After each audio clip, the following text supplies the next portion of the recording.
Nerdbots. Welcome to another episode of Five Things, and it is one of our two Christmas specials.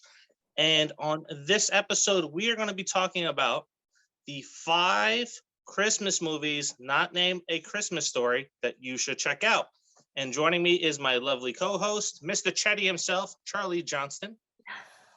Hi, everybody. Wait, should I have done like a howdy ho? That's fitting, Mr. That would Hanky. have been appropriate, right? Yeah. So now, before we get into our list and we meet our special guest, we're going to talk about a little bit of history.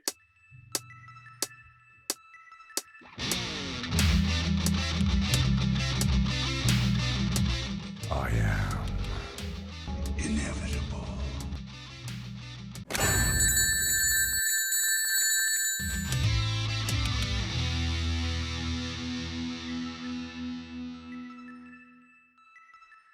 In 1898, a short silent film directed by George Albert Smith, The Santa Claus, was released in Britain. In the film, we see Santa making a stop on Christmas Eve, leaving presents and filling stockings. Over the next 10 years, we would see 5 more films, 2 featuring the holiday's second most iconic holiday figure, and that is Ebenezer Scrooge. Now, before theatrical windows came into existence, there was only one window, and that was November through December, and that was for Christmas films, which began to see a boom in the 1930s, where we went from an average of 4 films per decade to 22 feature-length or short films per decade, including 2 classics, Babes in Toyland and The Night Before Christmas. Now, if you hate remakes, A Christmas Carol had now been remade 6 times by this point. In the 40s, we saw 41 Christmas films. The Bells of St. Mary, Miracle on 34th Street, and the box office bomb, It's a Wonderful Life, was released. It was also in this decade that we saw Christmas films begin to expand across genres, comedies, dramas, dramedies, and then your classic Christmas tales. Today, we see now around 100 or more Christmas movies made per decade. We have channels that are dedicated for the entire month to them. We have seen Ebenezer Scrooge now remade over 130 times. And since 1997, A Christmas Story has played in a 24-hour marathon on TNT every single year. All right, we are ready to start. And before we do, we have a very special guest with us, and that is Angela Goethals-Soder from Home Alone, who said that famous line that I can't say. Charlie, if you want to take it away, what is it? Well, now I'm on the spot, and she's the one that said it. How can I handle it? I don't know if I'm gonna do. I'm gonna. Now, bear in mind, I'm a guy, and I'm definitely almost 40, so it's gonna be. Kevin, you're as the French call les incompetents. Is that it? Is that close? It's not. You do it. You should do it. Welcome, No. Angela. She's like, I ain't gonna do it. I ain't getting a paycheck for this shit. Well, I mean, you should have. I could have used your input on that little notes, acting notes. I don't know. That was pretty damn good. Not gonna lie. Watched that movie a lot over the years. Yeah, Just gonna be honest with you. I mean, I'm a child of the 90s. It is what it is. Same. I mean, Yeah. 80s. I'm 80s and 90s, so Nothing better than the Gen Xers. that's right. Shut up, baby. Oh, what? Whoa! Oh! Oh my gosh. Christmas is ruined. What did you call me? I think you're right there at the cusp, aren't you? You're right at the cutoff, or what? And I'm late 83, which, depending on what you look at, I'm technically a millennial. Yeah, not everybody can be special, Charlie. Sorry. Gosh, I'm special. It depends on the conversation I'm having. That's really what it all boils down to. When I know what company I'm with, I'm either a millennial or a Gen Xer. You know, that's it. So, Angela, what do you got going on? I live in New England, so I'm watching the beautiful, like changing of the seasons. This is my favorite time of year. I'm from the East Coast. This kind of autumn, kind of crisp, like light a fire, have some, hot chocolate or a glass of wine. It's my favorite. So I'm not doing a lot of like sitting by a fire having wine though, because I have 3 kids at home and they want to do stuff like all the time, which is awesome because it's exciting. It's exciting to like, see it through their eyes as well. So holidays, like when you're a kid, are just magical. And so it reminds me to appreciate those little moments of magic. Nice. All right. This is the top 5 Christmas movies that you want to watch, that you should watch, that we all watch, whatever you want to look at it. This is the stuff. As is the case, we usually go in kind of a circle, even though this is on the screen. There is no literal circle. I don't know why I said that. I felt like I should be clear. Our guest goes first. Miss Angela, what is your number 5? So my number 5, and actually, I mean, I hope we're kind of loose with the order here because it's hard. It's harder than you expect it to be to like actually, rate them. But after a lot of like reconfiguring, my current number 5 is Love Actually. Oh. I see you making a face, Charlie. Really quick. No, don't take that wrong. You're gonna find that for a guy that does a lot of movie countdowns, I don't watch a lot of them. So Yeah, I've never actually seen Love Actually. So, Dave, you've seen this movie, right?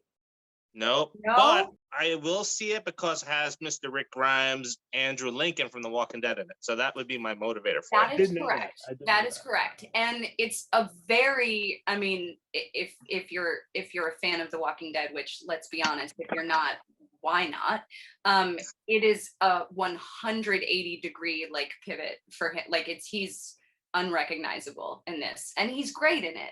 So why do I like it? I like it because it's a really well-written movie and it's really well acted. Like Alan Rickman, Bill Nighy, like it's got a great cast, and Emma Thompson, just exquisite. Everybody's just really good. And it's like a bunch of stories kind of interwoven, and I love movies like that. And it feels good too. It's like it's kind of beautiful. Now I haven't really gotten around to checking out this movie because we talk about this on some of our other shows with Charlie and the movie Thing, but Love Actually shows up in a lot of YouTube clips and lists. So I feel that I've seen probably a good portion of the movie through all of the different YouTube lists that it shows up in. You're probably right. My number 5, because I'm a child, and this is a child's list. I'm going to tell you right now. It's the Muppet Christmas Carol. Oh, yep. Come on. It was a big deal when this movie came out that they did that thing that the Muppet movies do. Like in The Great Muppet Caper, it was the riding the bike thing. Yes. With the right? Yeah. Yep. Yeah. Now in this one, they showed Kermit walking. And it was like, I remember being a kid and like those kinds of like special effects were like a big deal. And they made like hour-long specials on HBO, like explaining like this is a breakthrough in Muppet technology, like that kind of stuff. Like I get a little bit of a tear in my eye whenever I watch it with the little one, and there's that part where he looks up to the star and there's a shooting star, and it's like, oh, it just gives me like nostalgia feels like you wouldn't. And Michael Caine as Ebenezer Scrooge, like perfect. Yeah, basically perfect. The only thing that would maybe rival if Disney had done their own version of A Christmas Carol with like Mickey and Ebenezer Scrooge, like, and I used to watch that one as a kid too. So these two like back to back are like it for me. I was very close to putting this on my list, and I'll explain why I didn't when we get to my list here, but I love this movie as well. I also love Elmo Saves Christmas too. So I think that one may be a little bit higher on the list for me than this one would be because it's Elmo. I love Elmo. The kids were big into Elmo, and it has a good message.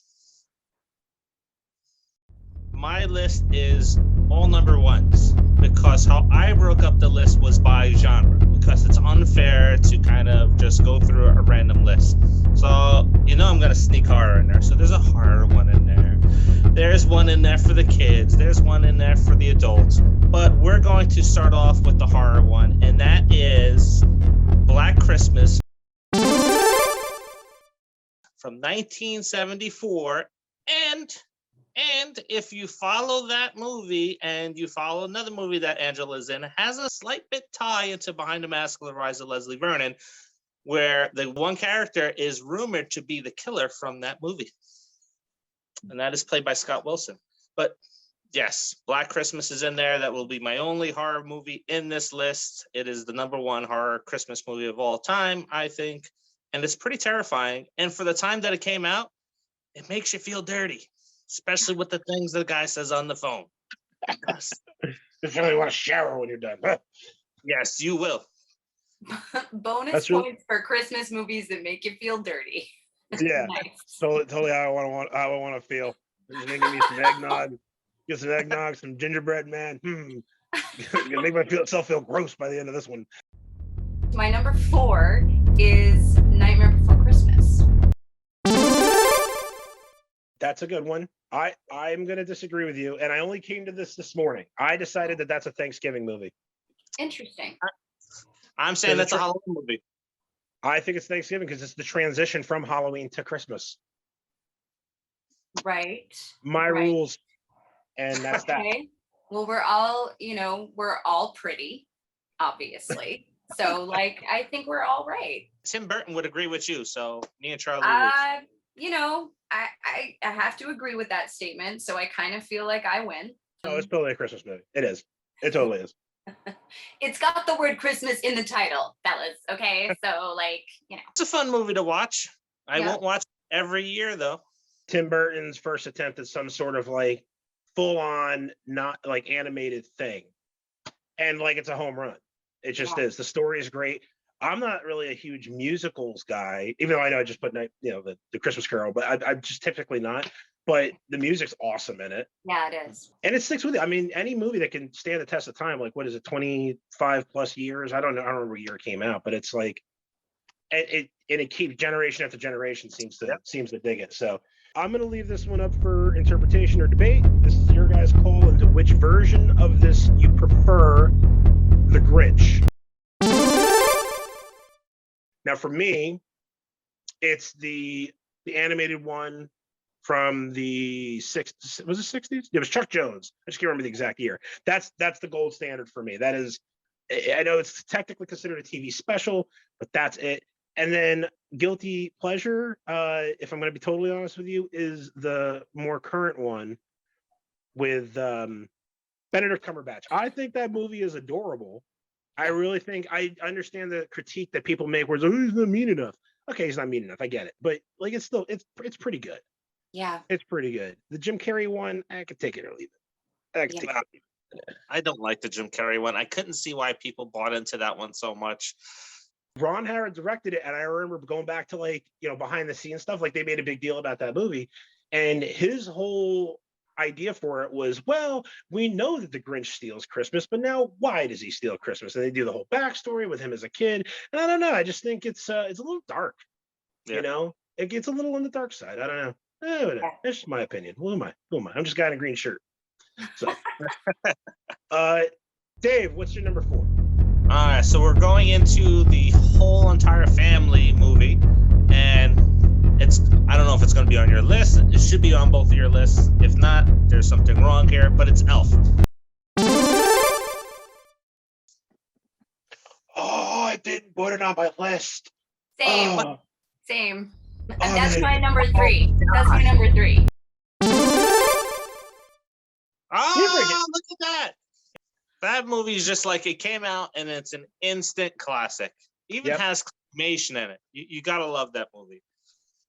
And just hearing all the curses in Elf talk is amazing. So true. So true.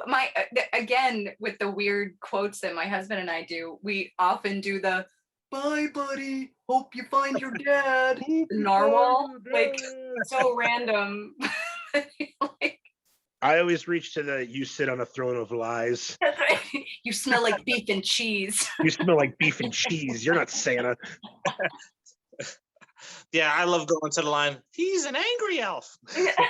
Also, the pure genius of Will Ferrell's physical comedy when he gets hit by that fucking taxi cab and he just like goes sideways, like his giant tall body just goes sideways, and then he's like, "Sorry."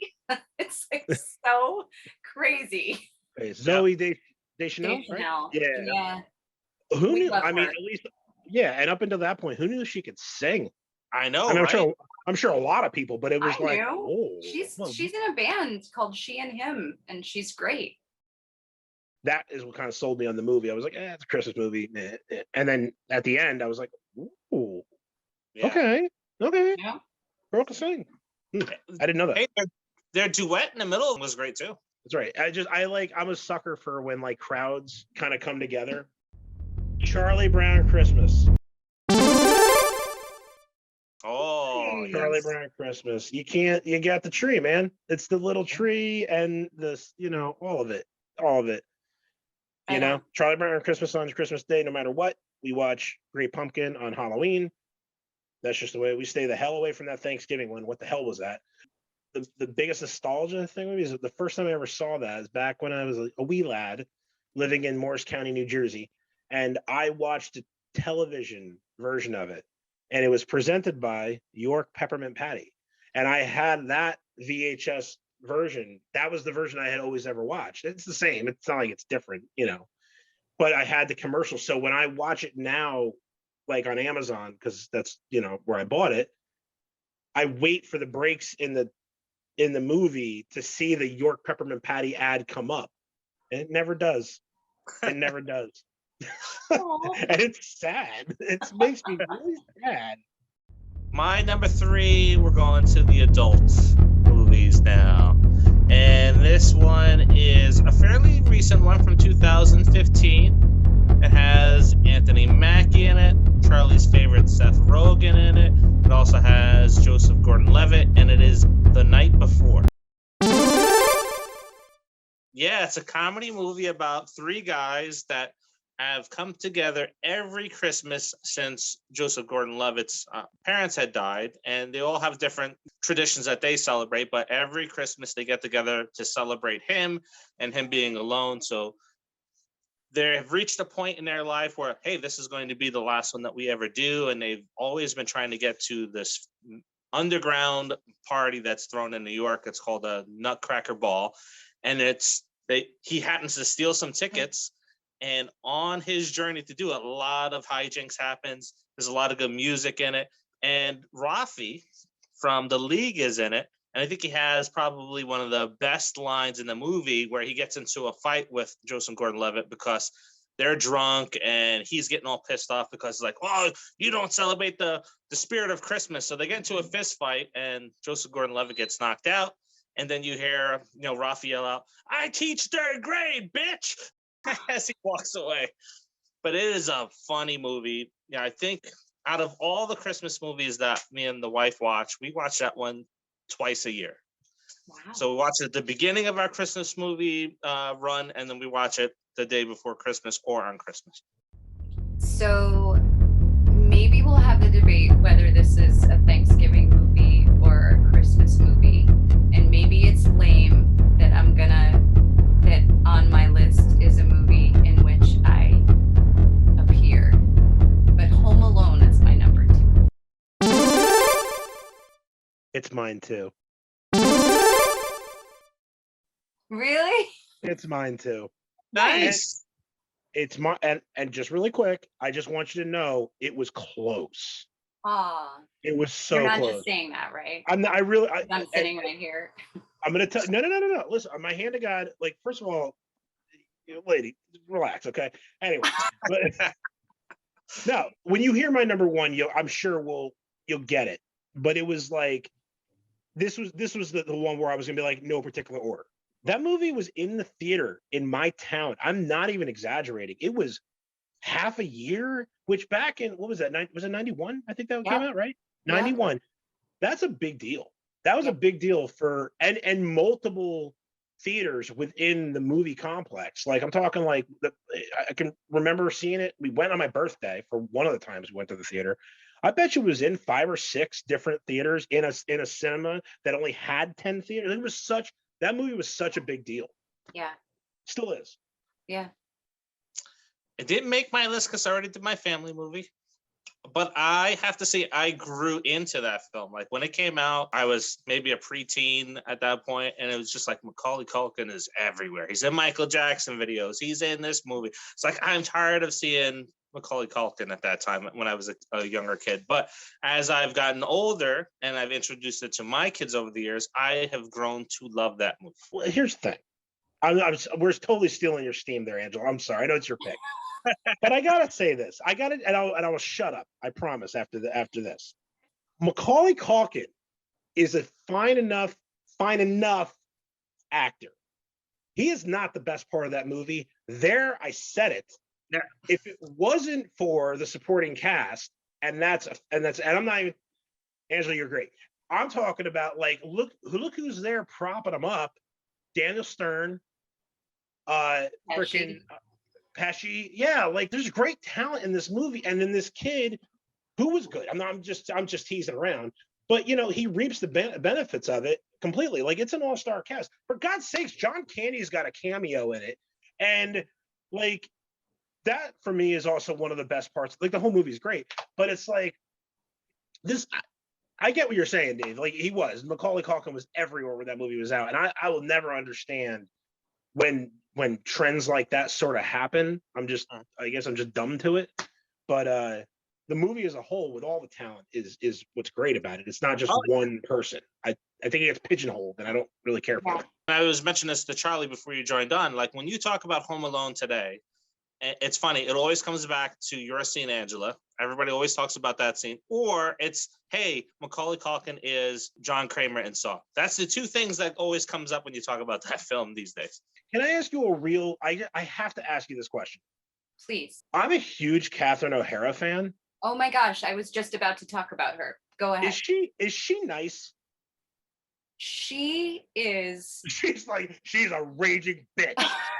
I feel like that's what people want me to say, but unfortunately, for the gossip mill, no, she is lovely. She is super cool, incredibly down to earth, funny, kind. I love her so much. She's amazing, and I'm like a huge Schitt's Creek fan, and she's ridiculously good. She's just so good.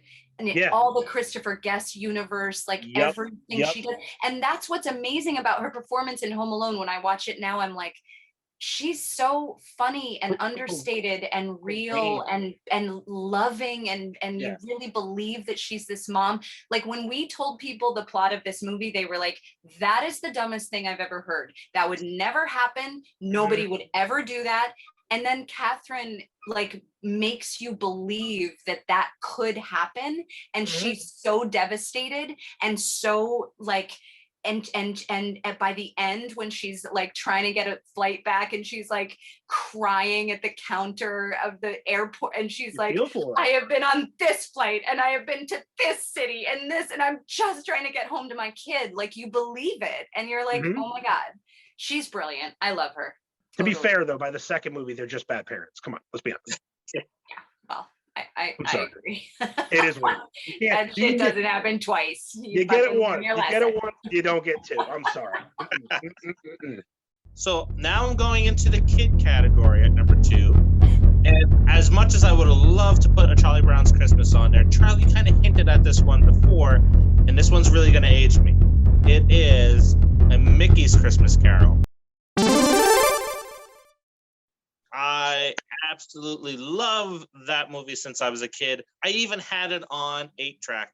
And when I couldn't watch it on TV, I was listening to it play out on the 8-track and acting out all the scenes as a little kid. Just love that movie. And who doesn't love Scrooge McDuck?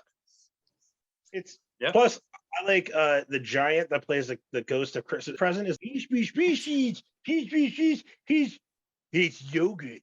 I used to make my kid crack up when I used to do that for her when she was littler. Now she's 10 and she's an animal. She's like, nothing you do is funny, Dad. Yeah, no, that's a great. Thanks. It's so well done, hand drawn. The backgrounds are beautiful. I Yeah. love the artwork of that. There's like that certain era of Disney, especially Disney art. Okay, folks. Well, we're in kind of like the end game here of our top 5 Christmas movies. Now we step into the honorable mentions realm. Angela, what are your honorable mentions? Gotta go National Lampoon's Christmas Vacation. Die Hard, Ooh. Nightmare Before Christmas, The Santa Claus with Tim Allen, the stop animation Rudolph the Red-Nosed Reindeer. Oh yeah, yes. Right, and really all those stop motion-y, but that one's always like right here. Yeah. And you know, your favorite smartass and mine, Bill Murray in Scrooged. So I'll just go with 2 that haven't been said. Gremlins. And then the movie Just Friends with Ryan Reynolds in it. Always like that one. Yeah. Yeah, I like that one too. That's sweet. All right, we're into our number ones. Angela, come on, spill it. I know what it is. We all know. I know you know what it is. And it's not very original, but we watch it every year. It means Christmas is here for me. It's a Wonderful Life. Yeah. Yeah. That's the Christmas movie. Yeah, it is. That's the quintessential. Do you get the impression that it's slowly being sort of replaced by A Christmas Story in a way? Like you don't see It's a Wonderful Life on TV like you did when we were kids. You got to Yeah. kind of look for it a little bit. I think you're right. I don't think that it's there. It doesn't have as much of a presence. And I've definitely noticed that. But because I love it so much, I'm like, fuck y'all, I'm just gonna find it. It might take me a minute, but I will find it every year and I will watch it.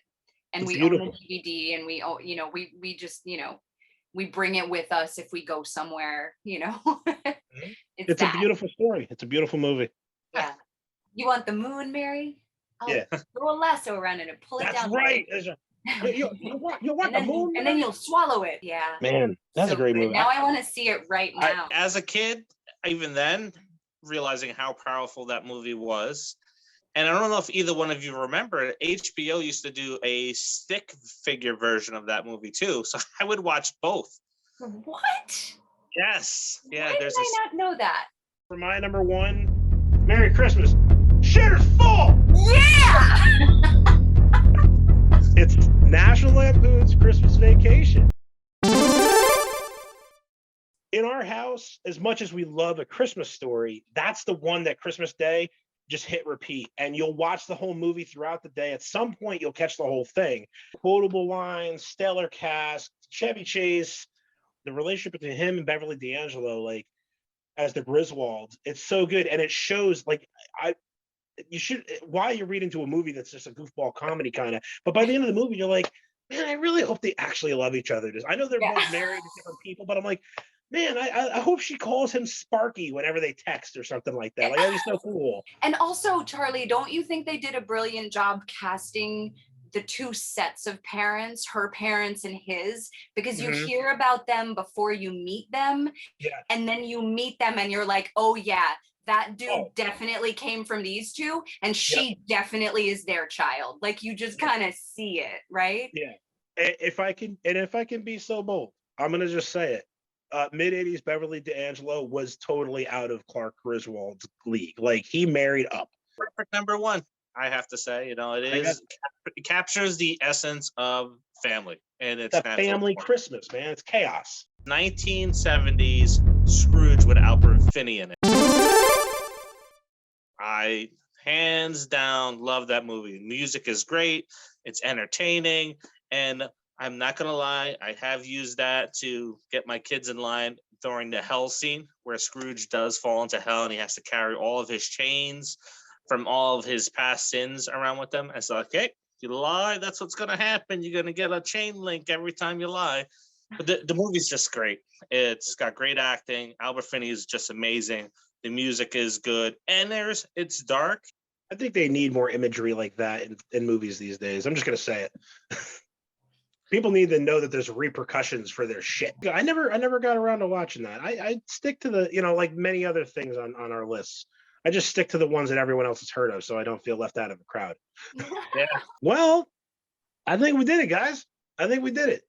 This has been 5 things, Christmas movies that y'all should watch. It's at least our picks. Tell us what your picks are. Tell us what maybe picks that we had that we shouldn't have. Like I say every time, and it stands to be true. You're wrong, and I'm right, and that's just how it is. Just get over it. Just get over it. But nonetheless, make sure you like, share, and subscribe to this channel. And tell your friends. Don't even do it on social media necessarily. I mean, you should. You should definitely do that. You should definitely do it on social media. But then also, just like when you're at the park, just be like, "Hey, you walking the dog? You just get 5 things? No, what's that? It's on YouTube. You should do that. You should do those things like we used to do." But like, don't say it in a creepy voice like Charlie just did. Say it in like a more of a casual, friendly voice, right, Charlie? Yeah. Like, we don't want to scare anybody. I mean, Well, I don't think I was scary. it felt a little aggressive. I think I used my voice. If I was walking my dog, I might be like, oh, okay, all right. Angela, just anything else that you got? You want to do another little plug-a-rooney and let the people know what you got going on? To any Leslie Vernon fans out there, we're working on something. I'm talking to Nathan Basil. We're cooking up some things. So hope to share more about that. And I hope you guys are still interested when the time comes. Thank you guys for having me. It was a blast. Well, for 5 things, I've been Charlie. This has been Dave. And I hope you guys have a very merry. Peace. Merry Christmas.